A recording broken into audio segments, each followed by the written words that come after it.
Sapphire decks are a ton of fun to play. They're extremely versatile and they give you a wide array of options, both for ramping, big bodies, princess decks, and all kinds of cool themes. So let's look at my favorite 5 cards in the Sapphire ink.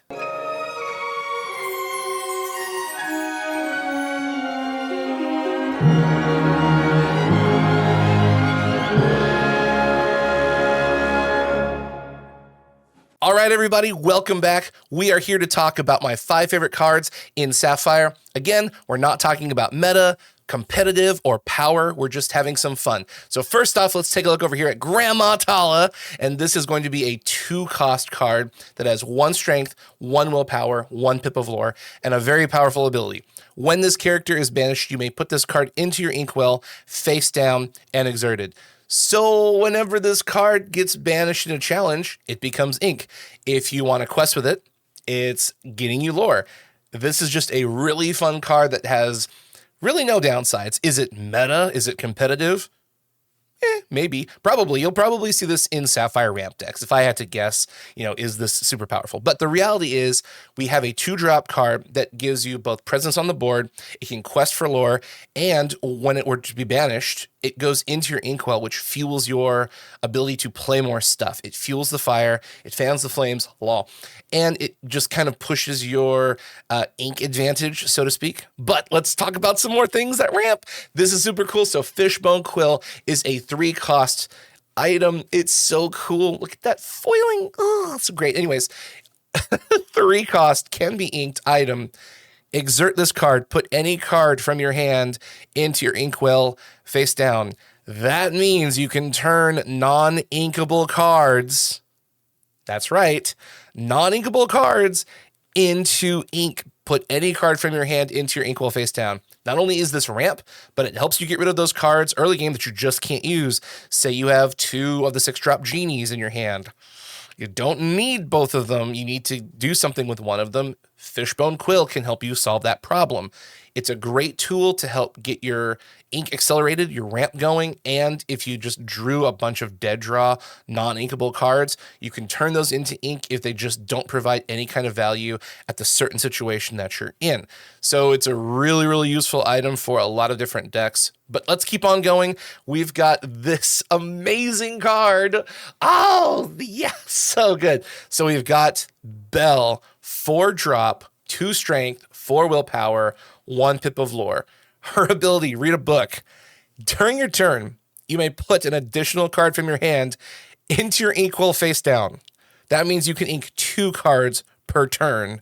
If you have a second copy of her, you can ink 3 cards per turn.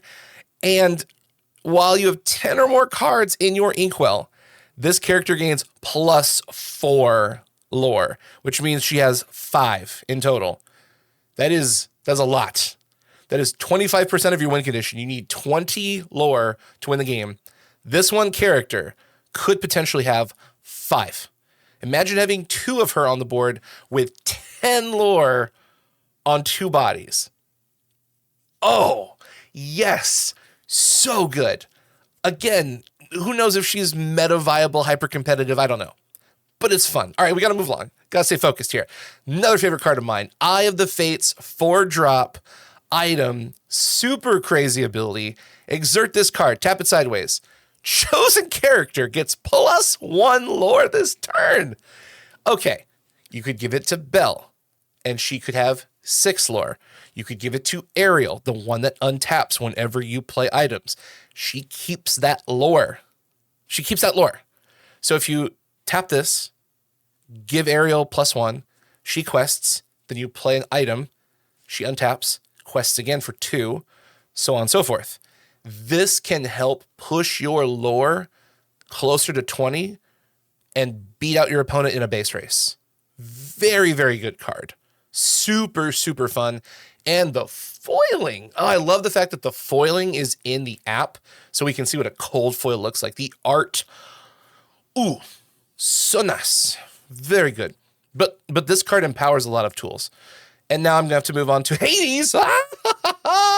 What are those? Okay, all right, we got to stay focused here. But 7 cost, non-inkable, 3 strength, 6 willpower, 2 lore. That's good. Here's his ability. Is there a downside to this? Not really. When you play this character, you may put chosen opposing character into their player's inkwell face down. Oh, this character has Let It Go on a stick. And what that means is normally you have to play Let It Go as a card. This character has Let It Go built into his character ability. So you get a 3/6 body and you get Let It Go for 2 more ink. Now, he is non-inkable. That could be a detriment. But look at the art. Look at this guy. Look at James Woods. Good job, man. It's beautiful. It's powerful. It's fun. It's thematic. This art is scary. I mean, this is just going to be a super fun card to play in Lorcana. But that's pretty much it. We've already gone through the cycle. So thank you everyone for joining us. Again, Lorcana is built around having fun, trying new things, building decks, playing with your friends, both single player and multiplayer. So have fun, explore the Lorcana space, make sure to like and subscribe, and we'll see you next time here on LorcanaCast.